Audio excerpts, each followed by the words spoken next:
हमारी पृथ्वी के सबसे नजदीक मौजूद तारा कोई और नहीं बल्कि हमारा सूर्य है। ये हमारी पृथ्वी से 150 मिलियन किलोमीटर की दूरी पर मौजूद है। इस तारे की वजह से ही आज हमारी पृथ्वी पर जीवन मौजूद है, क्योंकि इससे निकलने वाली सनलाइट से ही सबसे बेसिक लिविंग क्रिएचर्स अपने खाने को क्रिएट कर पाते हैं। हमारा सूर्य अपने आप में बहुत ज्यादा यूनिक है। पृथ्वी से देखने पर हमें यह नारंगी, लाल और पीले रंग का दिखाई देता है, लेकिन अगर आप इसे अंतरिक्ष से देखेंगे तो ये आपको सफेद रंग का दिखाई देगा। ब्रह्मांड में मौजूद ज्यादातर तारे लाल रंग के होते हैं, लेकिन हमारा सूर्य येलोइश व्हाइट रंग का है। जब सूर्य की सफेद रोशनी पृथ्वी के वायुमंडल में घुसती है तो वायुमंडल में मौजूद छोटे छोटे पार्टिकल उस लाइट को इधर उधर बिखेर देते हैं। जिस कलर के पार्टिकल सबसे छोटे होते हैं वे आसमान में बिखर जाते हैं और बचे हुए पार्टिकल पृथ्वी की सतह और हम इंसानों की आंखों तक पहुंचते हैं। यही कारण है कि हमारी पृथ्वी का आसमान नीले रंग का दिखाई देता है और सूर्य पीले, लाल और नारंगी रंग के शेड्स का। हमारे ऑब्जर्वेबल यूनिवर्स में 200 बिलियन ट्रिलियन तारे मौजूद हैं, जो एक बहुत ही बड़ा नंबर है।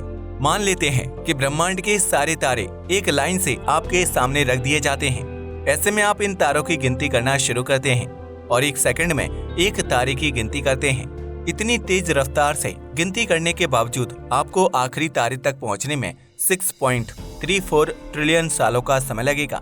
हमारा ब्रह्मांड ही अभी मात्र 13.8 अरब साल का है, तो आप अंदाजा लगा सकते हैं कि यह कितना लंबा समय होगा। लेकिन ब्रह्मांड में इतने सारे तारे मौजूद होने से हम इंसान को कुछ खास मतलब नहीं है। वैज्ञानिक ज्यादातर ऐसे तारों पर फोकस करते हैं जो या तो हमारी पृथ्वी के नजदीक हों या फिर बाकी तारों के मुकाबले काफी यूनिक हों। ऐसे ही तारों को स्टडी करने से एस्ट्रोफिजिक्स और स्पेस साइंस में बढ़ोतरी होती है। आपको जानकर हैरानी होगी कि हमारी पृथ्वी के ही आसपास ऐसे बहुत सारे तारे मौजूद हैं जो बहुत ही यूनिक हैं। आज के इस वीडियो में हम आपको पृथ्वी के आसपास मौजूद कुछ सबसे नजदीकी तारों के बारे में बताने वाले हैं, इसलिए इस वीडियो को अंत तक जरूर देखिएगा। Proxima Centauri. अगर आप स्पेस साइंस में थोड़ा बहुत भी रुचि रखते हैं तो आपने इस तारे का नाम कहीं ना कहीं तो सुना ही होगा। ये हमारे सौरमंडल के सबसे नजदीक मौजूद तारा है और ये हमसे 4.25 प्रकाश वर्ष की दूरी पर मौजूद है।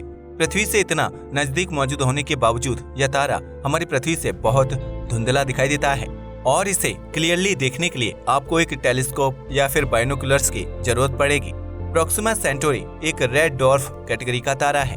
आपकी जानकारी के लिए बता दूं कि हमारी मिल्की वे गैलेक्सी में जो तारे सबसे ज्यादा मात्रा में पाए जाते हैं वो असल में रेड डॉर्फ कैटेगरी के ही होते हैं।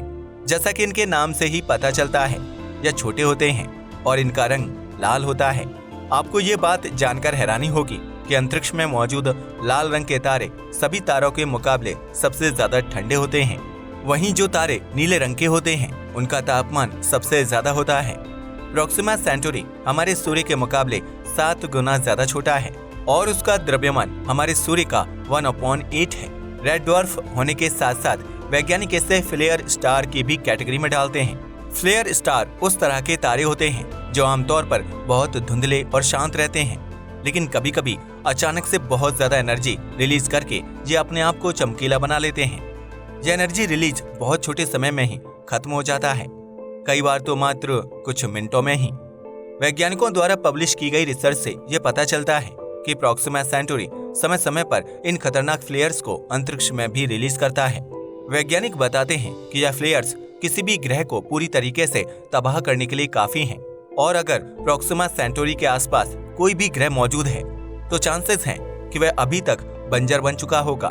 2016 में वैज्ञानिकों ने इस तारे का चक्कर लगा रहे एक ग्रह की खोज की थी। इस ग्रह का नाम प्रोक्सिमा बी रखा गया और 2020 में इसके मौजूद होने की कंफर्मेशन भी दी गई। ये ग्रह हमारी पृथ्वी के मुकाबले 7% ज्यादा भारी है और वैज्ञानिक बताते हैं कि यह अपने तारे के हैबिटेबल जोन में मौजूद है। हैबिटेबल जोन तारे के आसपास एक ऐसा एरिया होता है जहां पर पानी लिक्विड फॉर्म में आसानी से मौजूद रह पाता है। वैज्ञानिक बताते हैं कि किसी भी ग्रह पर लाइफ मौजूद होने की सबसे बेसिक रिक्वायरमेंट होती है उस ग्रह का तारे के हैबिटेबल जोन में मौजूद होना। अब क्योंकि यह ग्रह प्रोक्सिमा सेंटोरी के हैबिटेबल जोन में मौजूद है तो क्या यहाँ पर भी जीवन मौजूद होना चाहिए? वैज्ञानिकों के मुताबिक इस ग्रह पर जीवन मौजूद होने के बहुत ही कम चांस हैं और इसका सीधा सा कारण है इस तारे द्वारा रिलीज किए गए चार्ज पार्टिकल्स और फ्लेयर्स। 2018 में भी वैज्ञानिकों ने एक ऐसे ही इवेंट को रिकॉर्ड किया था और उनके मुताबिक अगर पहले भी ऐसे इवेंट हो चुके होंगे तो इस सौरमंडल के किसी भी ग्रह पर जीवन मौजूद होना इम्पॉसिबल है। फरवरी 2022 में भी वैज्ञानिकों ने इस सौरमंडल में एक नए ग्रह की खोज की थी। ये ग्रह तारे से इतना नजदीक मौजूद है कि इसका एक साल पृथ्वी के मात्र 5 दिनों के बराबर होता है। वैज्ञानिक बताते हैं कि ऐसे किसी भी ग्रह पर जीवन मौजूद होना बहुत ही मुश्किल है। The alpha siblings. Proxima Centauri हमारे सूर्य से सबसे नजदीक तारा होने के साथ साथ एक ट्रिपल स्टार सिस्टम का भी मेंबर है। इस स्टार सिस्टम में Alpha Centauri A, Alpha Centauri B और अल्फा सेंटोरी सी नाम के 3 तारे मौजूद हैं। अल्फा सेंटोरी सी को ही प्रोक्सिमा सेंटोरी नाम से बुलाया जाता है क्योंकि प्रोक्सिमा शब्द का मतलब होता है प्रॉक्सिमिटी यानी नजदीकता। यह तारा हमारे सूर्य के सबसे नजदीक मौजूद है और यही कारण है कि इसे ये नाम दिया गया है। अल्फा सेंटोरी ए और अल्फा सेंटोरी बी एक कॉमन सेंटर पॉइंट का चक्कर लगाते हैं जिसे बैरी सेंटर कहा जाता है। अगर आसान शब्दों में बोला जाए तो ये 2 ऑब्जेक्ट्स के बीच मौजूद एक ऐसा पॉइंट होता है जहां से उन दोनों के द्रव्यमान को बैलेंस किया जा सके। इन दोनों तारों को अपने कॉमन पॉइंट का चक्कर लगाने में करीब 80 सालों का समय लगता है। यह दोनों तारे आपस में एक बाइनरी सिस्टम की फॉर्मेशन करते हैं और इसी बाइनरी सिस्टम का चक्कर प्रोक्सिमा सेंटोरी लगाता है। यह तारे हमारी पृथ्वी से 4.35 प्रकाश वर्ष की दूरी पर मौजूद हैं। अल्फा सेंटोरी ए इस सिस्टम का सबसे बड़ा तारा है और यह हमारे सूर्य से काफी ज्यादा मेल खाता है। इस तारे का द्रव्यमान सूर्य से 10% ज्यादा है और इसकी सतह का तापमान बिल्कुल सूर्य जितना ही है यानी करीब 5500 डिग्री सेल्सियस। अल्फा सेंटोरी ए का साथी तारा यानी अल्फा सेंटोरी बी हमारे सूर्य से 10% कम भारी है।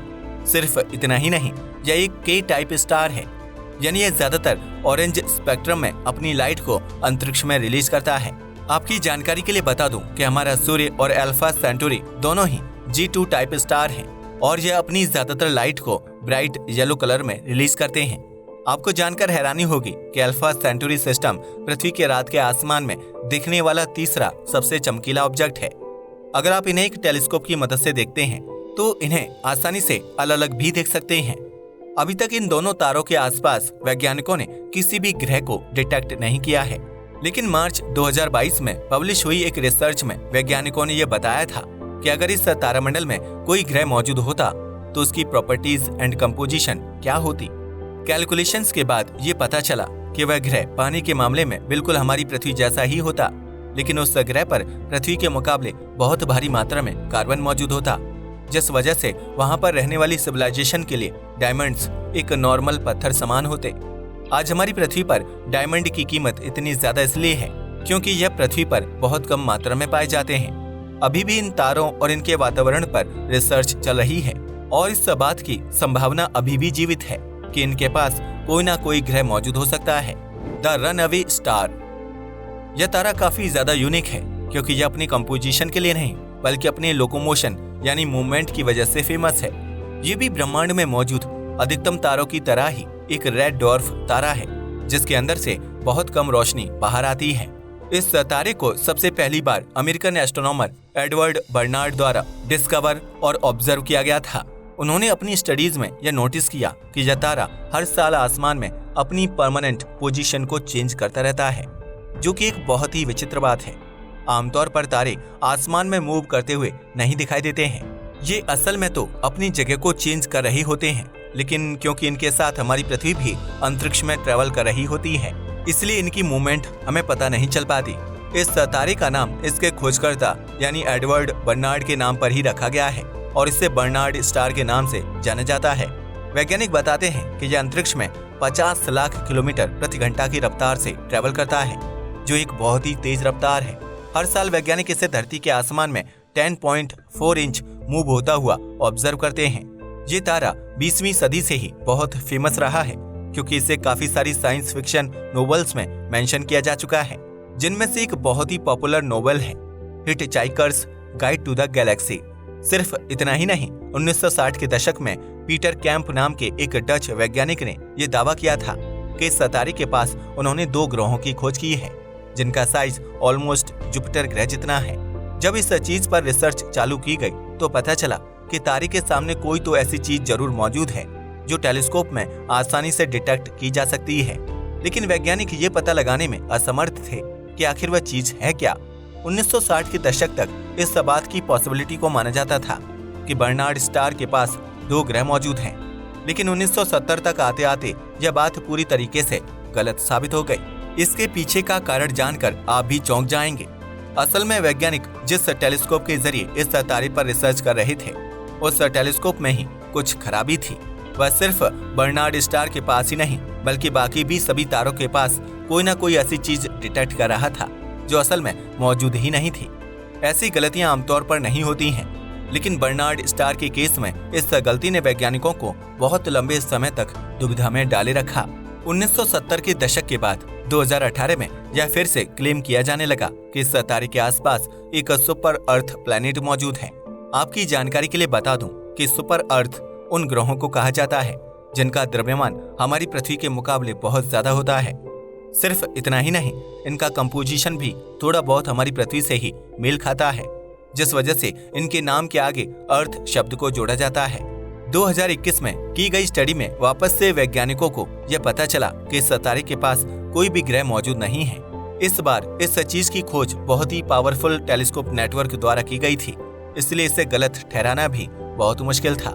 बर्नार्ड स्टार 1930 के दशक से ही बहुत फेमस रहा है और जैसा कि मैंने आपको पहले ही बताया कि साइंस फिक्शन किताबों में इस तारे को कई बार मेंशन किया जा चुका है। सिर्फ किताबों में ही नहीं बल्कि इससे काफी सारी साइंस फिक्शन मूवीज में भी एक एलियन स्टार के रूप में दिखाया गया है, वुल्फ 359। ये तारा हमारी पृथ्वी से 7.9 प्रकाश वर्ष की दूरी पर मौजूद है और इसे भी बर्नार्ड स्टार की तरह ही साइंस फिक्शन के जरिए काफी सारी पॉपुलैरिटी मिली है। यह तारा लियो तारामंडल में मौजूद है और पृथ्वी के इतना नजदीक होने के बावजूद इसे बिना किसी पावरफुल टेलीस्कोप के देखना इम्पॉसिबल है। ऐसा इसलिए है क्योंकि पहली बात तो ये एक रेड डॉर्फ तारा है, जिस वजह से यह ज्यादा ऊर्जा को अंतरिक्ष में रिलीज नहीं कर पाता है। इसके अलावा इस तारे के बारे में एक और चौंकाने वाली बात यह है कि यह ब्रह्मांड में ढूंढे गए सबसे छोटे तारों में से एक है। वैज्ञानिक बताते हैं कि इसका डायमीटर सूर्य से ज्यादा बृहस्पति के करीब है, यानी जो बहुत ही विचित्र बात है। बिल्कुल प्रॉक्सिमा सेंटुरी की तरह ही ये भी एक फ्लेयर स्टार है जो अपने अंदर से बहुत सारा मटेरियल अंतरिक्ष में एक झटके में फेंक देता है। इसे एक जर्मन खगोल शास्त्री द्वारा ढूंढा गया था जो अंतरिक्ष में सबसे तेज चलने वाले तारों की एक लिस्ट बना रहे थे। उन्होंने करीब 1000 बहुत तेज चलने वाले तारों को एक लिस्ट में रखा था, जिसमें बर्नार्ड स्टार और वुल्फ 359 दोनों थे। आमतौर पर ऐसे तारों के आसपास किसी भी ग्रह का मिलना बहुत मुश्किल बात होती है, लेकिन 2019 में वैज्ञानिकों ने यह बताया था कि इस तारे के सोलर सिस्टम में 2 ग्रह मौजूद हैं। पहला ग्रह हमारे सौरमंडल में मौजूद नेपच्यून ग्रह जितना ठंडा है और यह इस तारे का चक्कर बहुत दूर से लगाता है। यही कारण है कि इस ग्रह का 1 साल हमारी पृथ्वी के 2938 दिनों के बराबर होता है।